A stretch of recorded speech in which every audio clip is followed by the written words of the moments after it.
Muchas gracias, doctor Nortenius, por su presentación y muchas gracias a todas y todos por acompañarnos. Estamos ya en agosto, en las vísperas del aniversario de la independencia.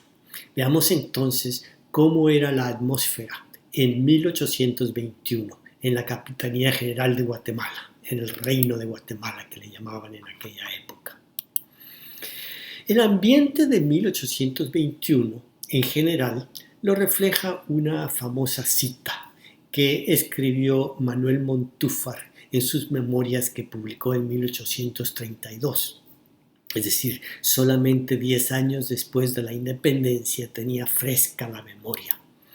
Él dice en sus memorias que en 1821 todo el reino de Guatemala estaba pacíficamente sometido al gobierno español. No se ocupaban las autoridades y los pueblos, sino de las novaciones que producía el sistema constitucional. Al hablar del sistema constitucional se refiere a la Constitución de Cádiz, que se había restaurado en 1820 y que, entre otras cosas, permitía la libertad de imprenta. Pero, aunque es cierto lo que dice Montúfar y Coronado para el primer semestre de 1821, para agosto los avances de Agustín de Iturbide en México y la posibilidad de que la independencia de México estaba ya muy cercana habían cambiado la situación. Ejemplo de esto es la situación del editor constitucional. Como ya les he comentado, la libertad de imprenta que fue permitida por la Constitución de Cádiz tuvo como uno de los resultados la aparición de periódicos como el editor constitucional de Pedro Molina. Pero el 20 de agosto tuvo que dejar de publicar su periódico. La razón es que había sido denunciado por un artículo que las autoridades consideraron subversivo. Se trata de un artículo que realmente era una fantasía alegórica del momento, que además reflejaba cierto sentido del humor, pero con una intención política muy clara. Decía el artículo: al llegar a la luna, solo puedo deciros que un hermoso mancebo con alas, que me dijo ser el genio de la libertad, me condujo a un pueblo llamado Airebi, donde reinaba un feroz tirano cuyo nombre, si mal no me acuerdo, era Odnanref le Otargani. Estas palabras raras cobran sentido cuando se leen al revés. Leamos Airebi al revés y significa Iberia. Leamos Odnanref le Otargani al revés y es Fernando el Ingrato. Claramente se está refiriendo a España y al rey Fernando VII, que se consideraba ingrato porque durante la ocupación francesa se pensaba que iba a regresar con toda la intención de respetar la Constitución y no fue así. Hubo que obligarlo a que la respetara después de varios años de un reinado muy autoritario. Lo interesante aquí es que en agosto, ya en las vísperas de la independencia, un periódico como el Editor Constitucional se sentía libre de burlarse del rey, de desafiarlo abiertamente. La situación estaba cambiando muy claramente ya para el mes de agosto de 1821.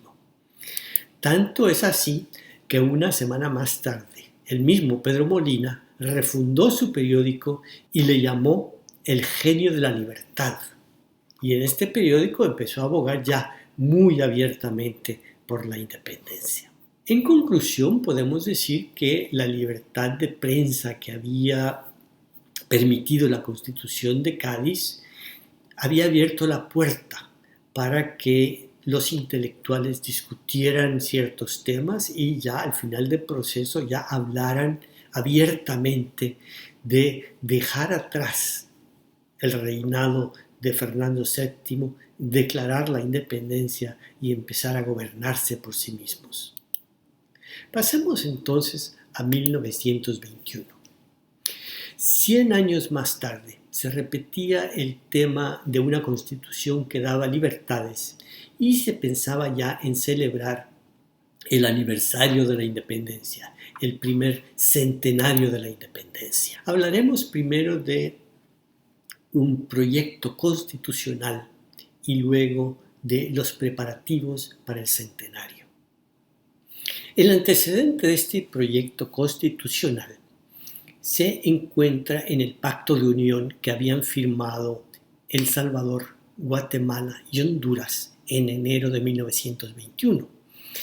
Los países se iban a unir en una nueva federación, esperaban que Nicaragua y Costa Rica se unieran a ellos y para darle realidad a la nueva federación era necesario escribir una constitución.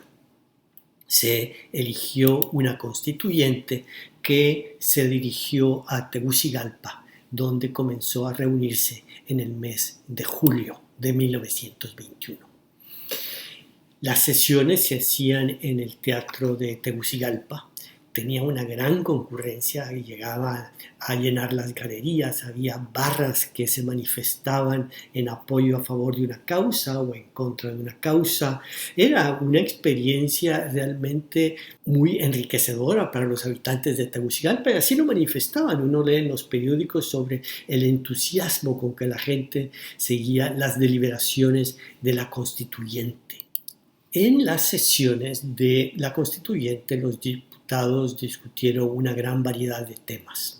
Entre los más complejos estaban el de la participación de los obreros, el de la Iglesia y el Estado y el sufragio femenino.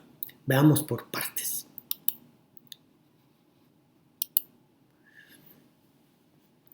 En El Salvador, la conversación sobre el papel que podían tener los obreros en la constituyente comenzó desde que se anunció la selección de diputados. Uno de los diputados nombrados por El Salvador era Alberto Masferrer. Al enterarse de esto, un zapatero y líder obrero que se llamaba José Mejía escribió una carta pública a Alberto Masferrer que se publicó en el Diario de El Salvador, en el que le decía a Masferrer: usted que es amigo de los obreros, quiero que sepa lo que me gustaría ver, y ahí explicaba algunos de los principales intereses de los obreros. Realmente este era un síntoma de las esperanzas que había en una refundación del Estado y en una nueva ley fundamental. Y como veremos, no solamente los obreros participaban en estas ilusiones del proceso constitucional. En todo caso, José Mejía era una voz individual, pero los obreros se reunieron, un grupo llamado la Liga Obrera Unionista redactó una variedad de artículos que les gustaría ver en el nuevo texto constitucional, entre los que incluían el derecho a la organización, representación en la futura legislatura federal, el día de 8 horas, descanso los domingos, regulación de alquileres de viviendas y tierra, escuelas para los niños de los obreros, es decir, todo un grupo de deseos que ellos tenían para mejorar su vida. Querían que esta nueva constitución mejorara la situación del obrero común y corriente. Encargaron a diputados como Alberto Masferrer y Salvador Mendieta que abogaran por su causa y la Constitución terminó incluyendo artículos que estaban en sintonía con las aspiraciones obreras. Asimismo, la Iglesia quería verse reflejada en la nueva Constitución, al igual que querían José Mejía y los obreros de la Liga Obrera Unionista. Su interés en estar en la Constitución tenía que ver con una vieja disputa en Centroamérica entre liberales y conservadores sobre la separación entre la Iglesia y el Estado. Los liberales se distinguían por tener una visión laica del Estado y no creían que fuera necesario darle un papel especial a la Iglesia en lo que correspondía al Estado. aunque no fueran anticatólicos, pero sí creían que había una separación clara. Y el pacto de unión no había colocado a la Iglesia en una posición de privilegio. Es por esto que a finales de julio el clero de El Salvador decidió ponerse en contacto con los otros obispos de Centroamérica para hacer frente común ante la Asamblea Constituyente Federal. El 10 de agosto lanzaron un manifiesto, el Manifiesto del Clero Centroamericano dirigido a la Asamblea Constituyente Federal. Un grupo importante de la sociedad centroamericana se dirigía a la Asamblea Constituyente para que se les escuchara, a tal grado que, para reforzar el mensaje, el obispo de San Miguel fue comisionado para ir con una delegación a Tegucigalpa, de tal forma que Monseñor Dueñas y Argumedo se dirigió en tren, se fue a Tegucigalpa a hablar con la Asamblea Constituyente, donde fue recibido muy cortésmente, un poco fríamente, pero se le recibió en una sesión formal. Y más adelante hubo un debate abierto en la Constituyente sobre los intereses de la Iglesia y sobre si valdría la pena o no que la Constitución mencionara el nombre de Dios en el preámbulo. Ese era el quid de la discusión. El debate en la Constituyente fue tenso. La barra se expresaba con entusiasmo por un lado y por el otro, y algunos de los argumentos eran muy fuertes. Les voy a resumir algunos de los argumentos que se mencionaron en una crónica que apareció en el periódico Excelsior de Tegucigalpa, que cubría bastante bien los temas de la Constituyente. Uno de los diputados se opuso a la propuesta de mencionar a Dios en el preámbulo y dijo: ¿con qué autoridad moral invocamos a Dios cuando hace siglos no se ha definido? Y si la Constitución es incompleta o no se cumple, entonces ¿será culpa de Dios? Todos los tiranos han abusado de ese nombre para cometer sus crímenes. Claramente este era un diputado liberal que se oponía a que se mencionara el nombre de Dios en el preámbulo de la Constitución. Para defender la idea de incluir el nombre de Dios, otro diputado leyó el principio de las constituciones de México, de Chile, de Argentina, Colombia, Bolivia y Massachusetts, en todas las cuales se invocaba el nombre de Dios. Decía que si no se hace así con el preámbulo de la Constitución Federal, habría graves peligros, porque las masas centroamericanas son en su mayoría católicas y podrían ser asustadas con ese pretexto por los separatistas. Entonces, el argumento que él usaba era un argumento político y un argumento de los ejemplos que existía en otras partes del hemisferio occidental. Y el último ejemplo que les voy a dar viene de un diputado salvadoreño, el general Tomás Calderón, que luego se hizo muy famoso en 1932, era diputado ante la Constituyente. Él pidió la palabra y manifestó que había hecho jurar a más de 5,000 hombres fidelidad a la bandera que lleva el lema de Dios, unión y libertad. Se refería que cuando se juramentaba a los soldados, él les pedía que juramentaran la bandera donde decía Dios, unión y libertad. A fin de cuentas, la Constituyente votó en contra de incluir el nombre en la Constitución y los obispos publicaron una pastoral refiriéndose a este tema y presentando la posición de la Iglesia. Pero lo interesante aquí es que hubo un debate amplio y que no se sabía de antemano cuál iba a ser la resolución. Otra discusión en la que se caldearon los ánimos tanto en el piso donde discutían los diputados como en las galerías donde estaban las barras fue el tema del sufragio femenino.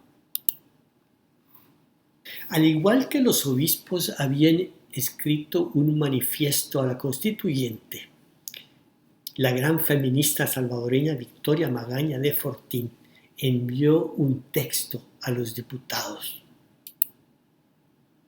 En su escrito, doña Victoria muestra familiaridad con la discusión en el resto del mundo. En Estados Unidos se había ratificado la 19ª enmienda, la enmienda que daba el voto a las mujeres el año anterior, y ella lo menciona.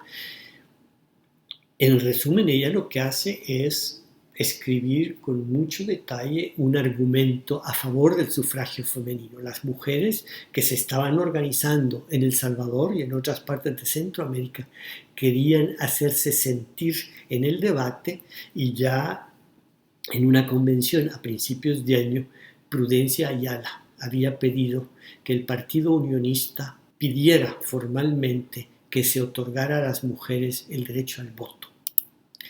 Nuevamente, el periódico hondureño Excelsior cubrió en detalle el debate sobre el sufragio femenino. Aquí les reproduzco partes de la noticia con las intervenciones de diferentes diputados. Uno de los opositores al sufragio femenino decía que en América Latina ningún país daba a las mujeres el derecho al voto. Otro opositor, realmente un digno representante de la sociedad patriarcal de la época, prefería alusiones de tipo clásico que les gustaban tanto a los intelectuales decimonónicos, y él decía que los griegos jamás sacaron a la mujer del gineceo y los romanos la encerraron en el hogar.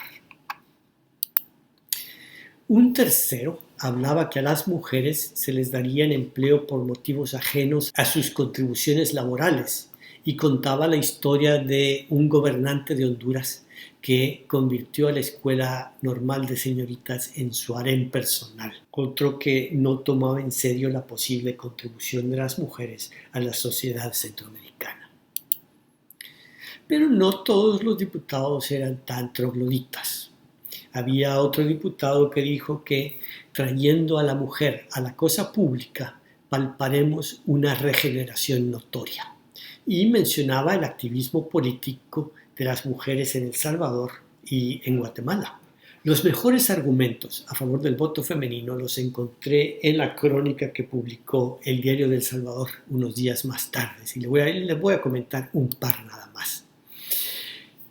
Uno de los argumentos a favor del voto femenino fue un diputado que dijo que por muy mal que desarrolle sus funciones políticas, la mujer nunca lo hará tan mal como los hombres de Centroamérica, que una mujer, por ladrona que sea, no podrá robar tanto como han robado nuestros administradores de rentas. Y un segundo decía que he contemplado en Santa Ana, El Salvador, un formidable movimiento político unionista encabezado por un gran número de mujeres. Ellas tienen en las luchas políticas algo que casi siempre carecemos los hombres: patriotismo y serenidad. Se refería él a los grupos unionistas feministas que habían aparecido en El Salvador desde un par de años atrás, que estaban muy activos en sitios como Santa Ana, también en Ahuachapán había varios grupos importantes. A fin de cuentas, la Constitución incluyó el derecho de las mujeres a votar. Pero lo que quiero recalcar es que en todos estos temas hubo un debate auténtico, vigoroso, participativo, en un momento en que se esperaba refundar la República. Nadie estaba seguro de la decisión que iba a tomar la constituyente. Los diputados pensaban independientemente, trataban de convencerse los unos a los otros, usaban los mejores argumentos que se les ocurrían. Este fue un ejercicio realmente muy rico y que dice mucho del momento en 1921. El proyecto constitucional estaba íntimamente ligado a los preparativos para el Bicentenario. En su discurso inaugural de la Asamblea Constituyente, Policarpo Bonilla, un importante abogado e intelectual hondureño, se refirió a la celebración del centenario y dijo que la idea de celebrar el centenario de la independencia con el restablecimiento de la Unión es un concepto claro y conciso que ha penetrado en el cerebro hasta de los más ignorantes hijos de Centroamérica, tan hondamente que no sería posible desarraigarla. Se ha convertido en una especie de obsesión y puede decirse, por lo mismo, que es este el momento psicológico del pueblo centroamericano. La gran celebración del centenario de la independencia iba a ser la reunión de los antiguos estados de la federación en una nueva federación.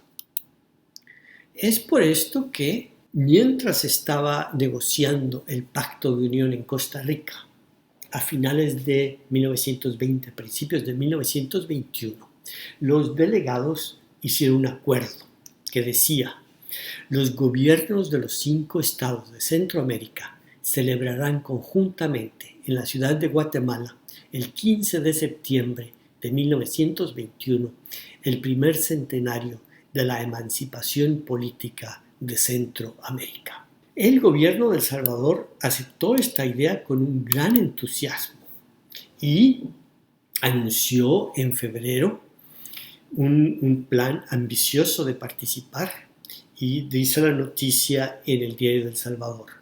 Por el momento, esta es la idea del gobierno de El Salvador, quien se trasladará a la capital de Guatemala con todo su gabinete y acompañado además de la escuela militar y banda de los supremos poderes.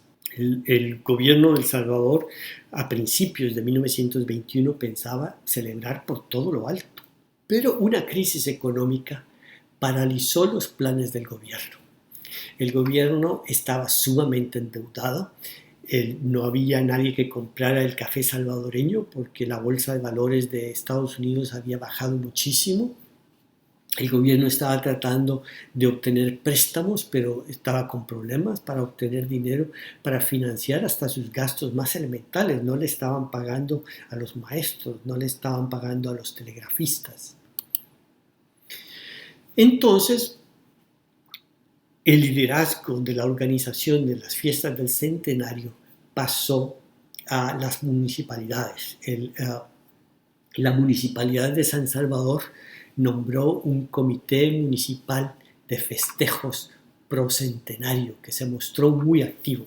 Hizo grandes planes, convocó a estudiantes universitarios, a los periódicos, asociaciones de artesanos, a intelectuales para platicar sobre qué se podía hacer para celebrar el aniversario de la independencia de Centroamérica. Y para eso nombró a un español que se había distinguido mucho en la organización del Día de la Raza 2 años antes, un español que se llamaba José March. Pero en agosto la organización entró en caos porque José March renunció. Y renunció porque el gobierno central se rehusó a darle fondos a la organización de las festividades del centenario, básicamente porque el gobierno no tenía dinero. Entonces hubo problemas en la organización, pero ya llevaban meses organizándose. Algunos grupos aislados tenían sus propias propuestas. Por ejemplo, los vecinos de Concepción querían que se hiciera un parque en su barrio y fue el que eventualmente fue el Parque Centenario, que les muestro aquí en una foto de los años 20. Ahora, una de las razones por las que querían que se hiciera un parque ahí no era solamente para celebrar el centenario, sino que porque el terreno donde se construyó el parque estaba lleno de champas que a los habitantes más prósperos de la zona les parecían indeseables. Pero en todo caso había una variedad de iniciativas. Inclusive el gobierno, antes de que llegara la crisis económica, había tomado varias medidas. Por ejemplo, las dos esculturas de los Reyes Católicos que están frente al Palacio Nacional se comisionaron originalmente para la celebración del centenario. No estuvieron listas a tiempo, se inauguraron un año más tarde, pero se había comisionado con ese objetivo ya un par de años antes. También el gobierno había organizado una investigación en Sevilla de documentos históricos de El Salvador para poder publicarlos. O sea que hubo una preocupación desde bastante antes para celebrar una fecha tan importante como el centenario de la independencia por todo lo alto. Pasemos ahora a agosto de 2021, a estas semanas anteriores. Entre los asuntos más relevantes que se han discutido estas últimas 2 semanas se encuentran nuevamente un proyecto constitucional y los preparativos del Bicentenario. Una de las noticias más importantes del mes ha sido que un equipo ad hoc nombrado por el Poder Ejecutivo se ha estado dedicando a identificar elementos en la Constitución que querían revisar. El equipo organizó consultas, pero lo hizo de tal manera que no sabemos qué sugerencias recibieron. Hicieron algunas consultas en línea, por ejemplo. Seguramente algunas de las sugerencias se contradecían entre sí, otras no habrán sido pertinentes o coherentes. El comité escogió unas y desechó otras y no sabemos por qué, pero esta consulta tan opaca les permite decir que consultó con el pueblo. En todo caso, el 11 de agosto presentaron un documento que es el fruto de su trabajo, un anteproyecto de reformas a la Constitución de la República de El Salvador. Hemos visto análisis del anteproyecto para todos los gustos, con frecuencia muy críticos. Hay gente que critica, por ejemplo, la posibilidad del uso de un referéndum. Lo consideran inconstitucional. Otros dicen que el referéndum recuerda a cómo Maximiliano Hernández Martínez, para mantenerse en el poder, convocó un referéndum y así evitó el que hubiera una votación legítima. Otros se preocupan de que la redacción de las reformas abre la puerta para que se tomen acciones bastante discutibles como la estatización de las pensiones. Otros comparan el proceso salvadoreño con el estadounidense y señalan que en Estados Unidos para inventar la Constitución se toman mucho tiempo. Ha habido muy pocas enmiendas constitucionales y cada una toma entre 1 y 2 años de discusión y de reflexión antes de ser aprobada. Detrás de muchas críticas hay una profunda desconfianza sobre las verdaderas intenciones de estas reformas constitucionales. ¿Por qué se está hablando de reformar la Constitución? La sociedad civil no estaba hablando de eso. Las asociaciones de abogados no estaban señalando grandes problemas en la Constitución que está vigente. Entonces, no ha habido una demanda desde abajo por un cambio constitucional. Esta desconfianza lleva a algunos abogados a decir que es un atajo para concentrar el poder. Podemos entonces contrastar el proceso que se siguió en 1921 con el de 2021. En 1921, en primer lugar, era clara la necesidad de una nueva constitución. Se estaba creando una nueva entidad política, la Unión de El Salvador, Guatemala y Honduras. Además, la participación de los diferentes grupos de la sociedad fue espontáneo, genuino. El debate fue vigoroso. El resultado no era predecible. No había un grupo de diputados que actuaban al unísono siguiendo instrucciones que les llegaran del Ejecutivo.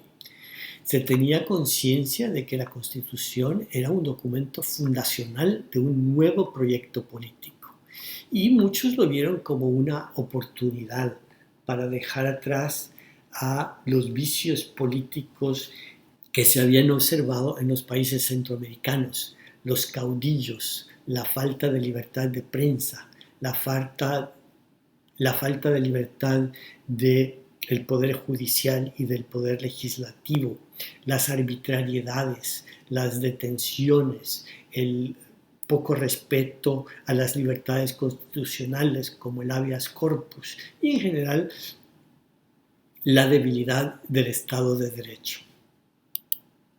Al parecer, el proyecto constitucional se va a presentar a la Asamblea como parte de la conmemoración del Bicentenario. Hasta la semana pasada, las noticias habían mencionado iniciativas aisladas para conmemorar el Bicentenario. No parecía haber un esfuerzo importante y coordinado para recordar un momento de enorme importancia para la historia nacional. Había pequeñas iniciativas, un concurso nacional de composición musical patrocinado por el Ministerio de Cultura y varias iniciativas de este tipo. No es sino hasta el 17 de agosto, hace menos de una semana, menos de un mes antes del aniversario de la independencia, que la Asamblea Legislativa asignó un presupuesto de envergadura para las actividades de celebración. Es interesante ver el contexto de la noticia. La Asamblea aprobó la asignación presupuestaria a la par que otro preocupante aumento de la deuda externa. Al igual que hace 100 años, se están haciendo preparativos en medio de una crisis de las finanzas públicas. La lista de usos del $1.000.000 que se han pedido para celebrar el aniversario de la independencia es bastante vaga y no parece orientada a pensar sobre el significado de la independencia y sobre lo que hemos hecho con el país durante 200 años de vida independiente. De hecho, la mayor parte del dinero se destina a cosas como instrumentos musicales, uniformes y cosas de esas. Los dos rubros que más parecen acercarse a un ejercicio intelectual dan la idea de improvisación, francamente. Habrá publicaciones y diálogos, pero de trabajos que no han contado con el suficiente tiempo para madurar ideas. Uno se pregunta el contenido que podrán tener esas publicaciones si no han recibido financiamiento, sino hasta 3 semanas antes de las celebraciones.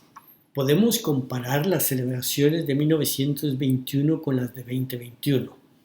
En ambos casos se trataba de gobiernos profundamente endeudados, pero en 1921 se comenzó a pensar en el Bicentenario con mucho más tiempo. Un ejemplo es el de las publicaciones. Uno de los libros más importantes que salieron de este ejercicio fue un libro llamado Colección de documentos importantes relativos a la República de El Salvador. Esta es una publicación con contenido histórico que ha resistido la prueba del tiempo. Recopila 2 documentos que se transcriben, sacados del Archivo de Indias en Sevilla. El primero es una carta de 1576 del oidor Diego García de Palacio. Ese es uno de los documentos más citados en los estudios de la historia del país en el siglo XVI. El otro documento que aparece en este libro es todavía más citado. Es la descripción del obispo Cortés y Larraz de su visita a la diócesis en 1770. Es un documento esencial para escribir la historia del siglo XVIII.